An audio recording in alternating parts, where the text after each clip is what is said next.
Today I'm going to be doing some maintenance on my wife's 2009 Jeep Grand Cherokee. Now I wasn't going to even bother making a video about this, but a friend of mine recently had his brakes, his rear brakes replaced on, I think he has a 2018 Grand Cherokee Trailhawk edition. And even though it's a much newer car, changing out disc brakes on most cars is very similar, at least Jeeps. So yeah, today we're going to be changing all 4 brake pads. I haven't done them in a number of years, and last time I looked they were really worn down. And it's a pretty simple thing you can do yourself. You can use basically just hand tools. I have, you know, the air tools, helps things go faster, but everything I'm doing you can do with a regular lug wrench or a regular socket set. So let's get to it. Before we go any further, I just want to give a little disclaimer. This is the way I do brakes. There's probably people on the internet who will tell me I'm doing everything wrong, but this is the way I always do it, and I've had good results. So if you're doing it yourself, I would suggest checking out a factory service manual or some reputable source on how to do your own brakes.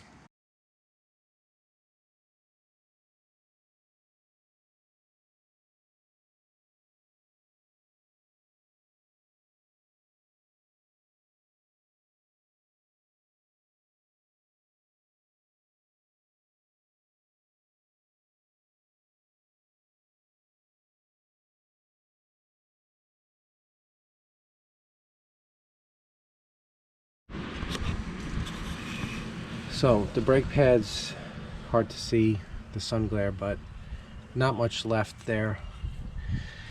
And the right way to do this job is to either resurface these or put new rotors on, but we're not going to do that. They're really not that bad. Dragging your finger across, there's really no grooves, nothing deep at all. So we're just going to go ahead and put new pads on it. You know, at the dealer they'll tell you have to resurface the rotors or get new rotors. Like I was saying, my friend, his car has, I don't know, 40,000 miles. They did the back brakes, they resurfaced the rotors.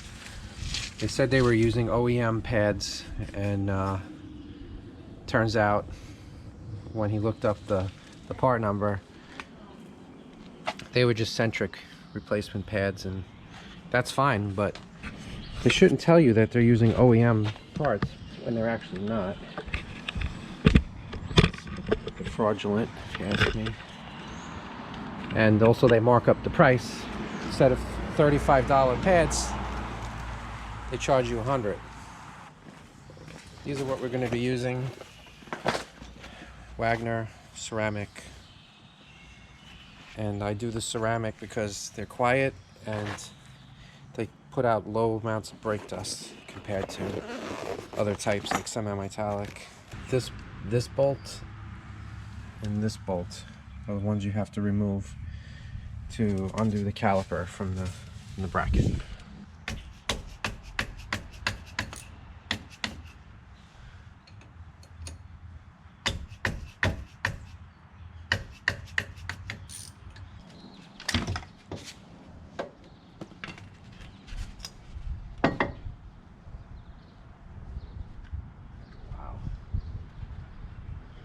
That's not good.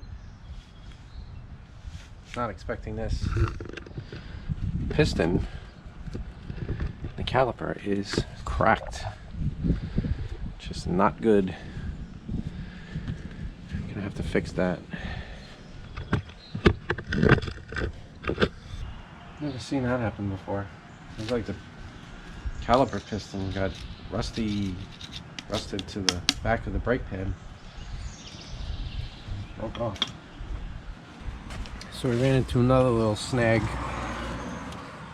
On the driver's side, there is a groove worn into the pad and a ridge on the back side of the rotor. So being that these are original, have 150K, I'm gonna go ahead and replace these rotors, even though I was hoping to not have to because the front sides looked okay, but I mean, guess we got our use out of them. So between that and the cracked caliper piston, gonna have to put this all back together, pick this up on another day, because it's a Sunday afternoon and I did check around to try to find the parts I needed, and I couldn't find one store that had everything I needed as far as the rotors and the calipers. So also these local chain parts stores like Advanced Auto, they're kind of expensive. So I'm gonna get everything from Rock Auto or Amazon. It's gonna get shipped during the week. It'll take a few days, but I won't have time to get back to this till next weekend anyway, and I probably save over $100 doing it that way. So the whole premise of this video got completely blown up because I was trying to show how it would be cheap and easy to do this kind of thing yourself, but you know, this is probably more of a good reason to maybe not do it yourself. I mean, if you don't feel like getting involved in all this kind of all these complications, you know, this is nothing too crazy, nothing that can't be solved. So, you know, we'll get a caliper, we'll get some rotors, and next weekend hopefully we'll get all the new stuff on.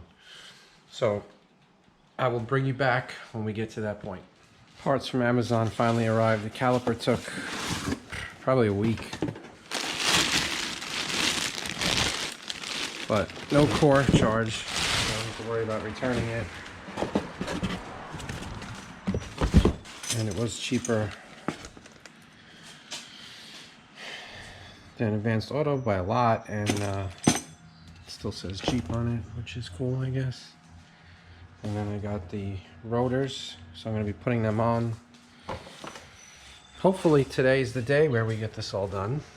Let's see what other kind of obstacles we run into.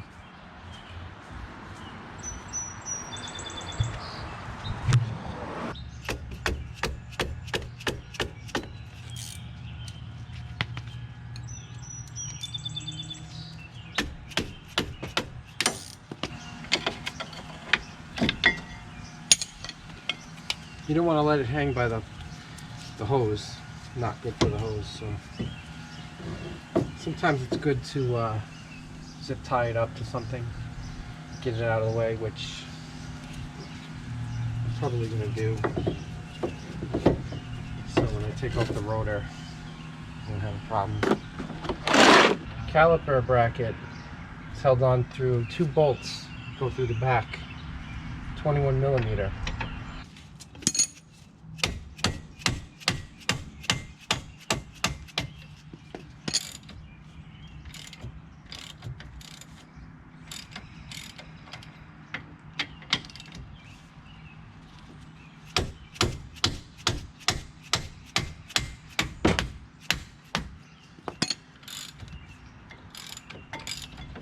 Caliper bracket off. I'm going to tie that up somewhere.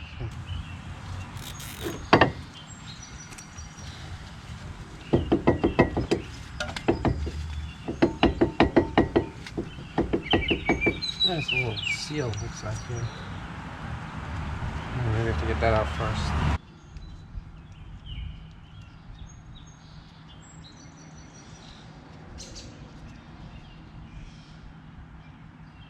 An O-ring,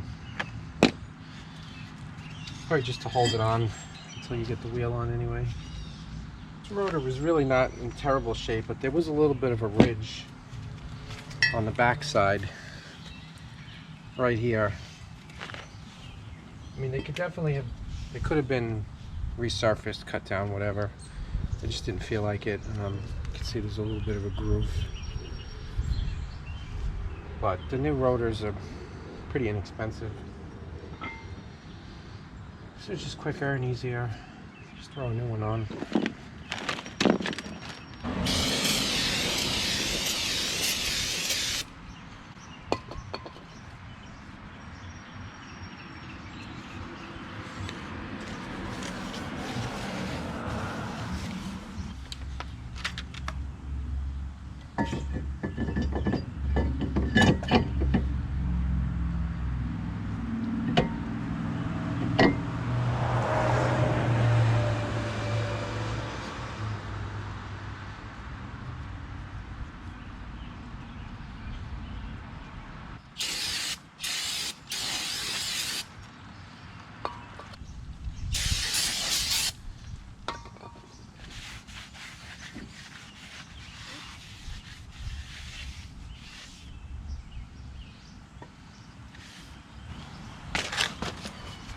just going to clean out these little brackets where the pads slide back and forth.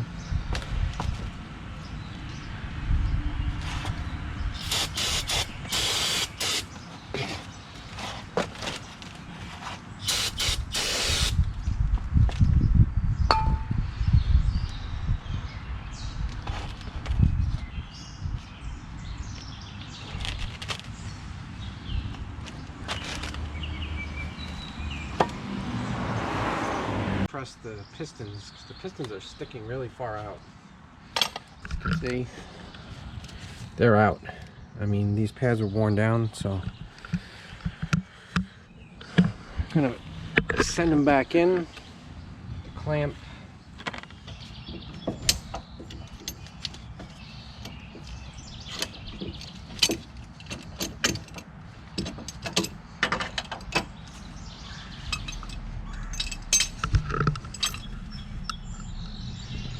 They're in enough. Some of the caliper grease on those piston edges.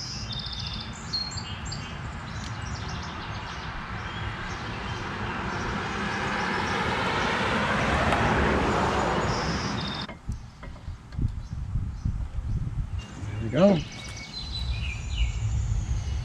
I've never had a problem with the caliper bolts backing out. I know some people have. If you feel like you want to use some Loctite on the caliper mount bolts, probably not a bad idea. So that's pretty much it for this side. Now we'll do the other side. It's going to be the same thing, so I'm not going to show you all the same thing again, but we are going to be replacing the caliper on the other side, so I will bring you back when we get to that point. So the new caliper came with a new caliper bracket and the little sliders where the pads go. I just had to snap these into place. So what I'm going to do here is I just got to take off the line bolt and be ready to catch some fluid, and then just screw that line onto the new caliper. They also give you new copper washers for the brake line bolt.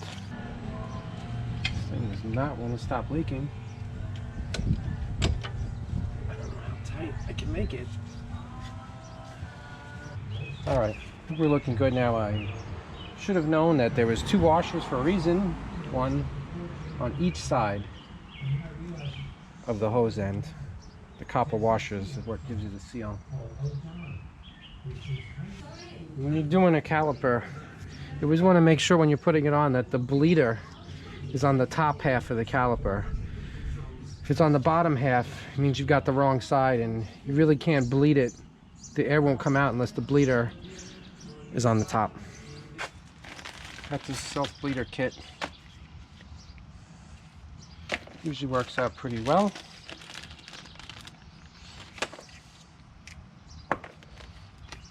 So you put a little brake juice in the bottle, and then this tube sits in it, so you can go in and pump the brake yourself, and then when you let off and it wants to draw back, instead of drawing back air, it will draw back fluid.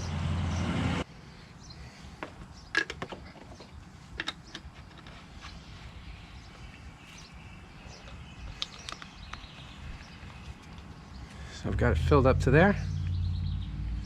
Connect a little tube. It's got a magnet. That's not steel.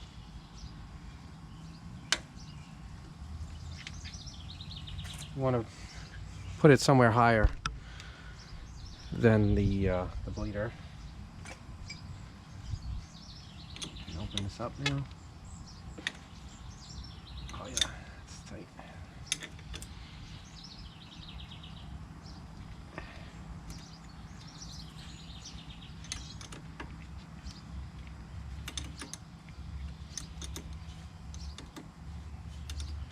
Alright, starting to get some fluid in from the caliper. Now I'm going to go pump the brake and hope this doesn't shoot off. But if it does, somebody please let me know.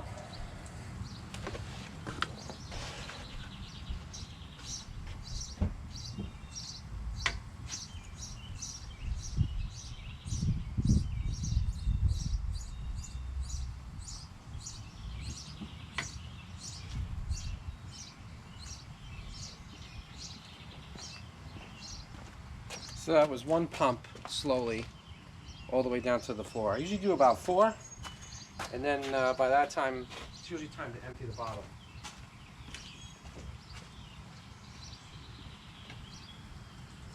Antonio. Whoa, what's up with this? Antonio?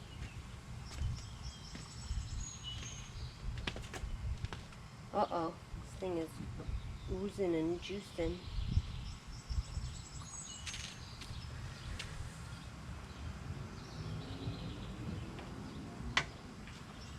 What's up? Oh, you're over there?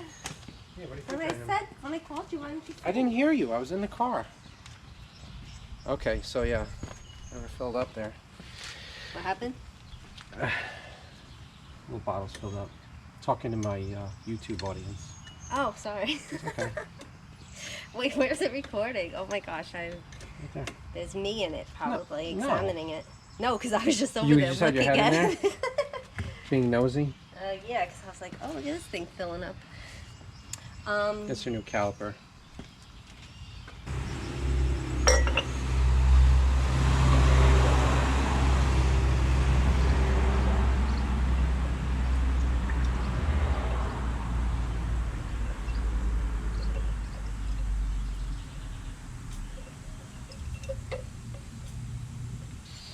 All right, we'll give it another 4 pumps.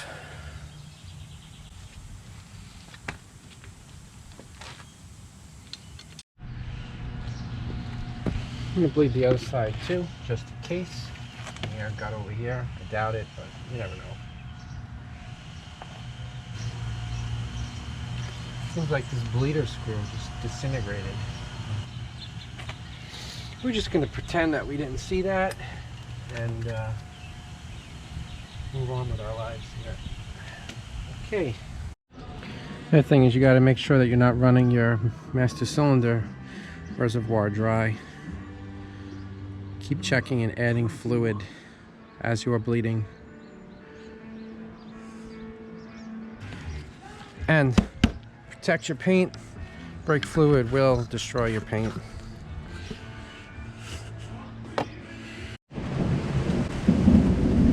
Then a storm rolled in, so I have to wait that out. I was just about to get the right rear caliper off. Rear calipers are, rear brakes are pretty much the same as the front. There's just some little extra clips on the pads for some reason. So you gotta bend this down to get it to slide the caliper off, otherwise it gets stuck. And then the rear side, the inner side of the pads, the inner side of the pads have these funky little clips that hold it in place, I guess. Wow, really coming down now. Have to drag all the tools in. Hopefully this isn't gonna take too long. I really want to finish this up and be done with it. It's getting past 2 o'clock already.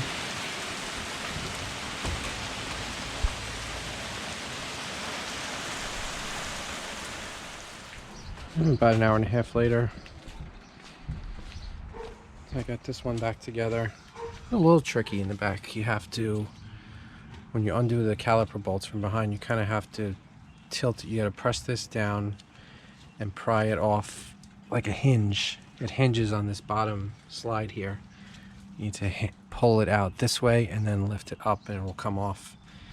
And then you take out the pads. You slide these that way, and then there's that weird clip in the back that it's like a 3-prong thing that goes into the inside of the piston. One more to go. Okay, we're all done putting it back together. Another important thing you got to remember when you do your brakes, you have to pump up the pedal, because when you squeeze those caliper pistons back in, you know, you got to pump them back out. If you were to just start up the car and go, first few brake pumps, you're not going to stop. So make sure you get a nice firm pedal. And you should be good to go. The other thing I do is bed in the brakes, which I covered in another video of mine with the Camaro. Basically, you just drive it around, hit about 15, 20, get on the brakes pretty aggressive. Don't come to a complete stop, get it down to like 5, then speed up to 30, give another nice slow down, keep increasing until you get to like 50 or 60 if you can. And then, you know, the brakes are going to get hot. You don't want to sit there holding the pedal. You can make a hot spot on the rotor. So then at that point you just drive around normally, try to avoid complete stops, and yeah, that's pretty much it. So that's what I'm going to do now. Hopefully this is done. You got to decide if it's worth it. I mean, spent several hours today. I get interrupted by a rainstorm, so kind of messed me up there, delayed things. A couple of weeks ago I spent a couple hours taking the front apart to find out I needed more parts. I needed the rotors, I needed the caliper, you know, versus bringing it somewhere and getting it all done probably quickly, but probably spending a lot more money. So I guess it's up to everyone to decide what's best for them. Okay, so we're back, and yeah, everything seems good. Brakes are stopping good, no weird noises. I think we're done here. Thanks for watching, and see you next time.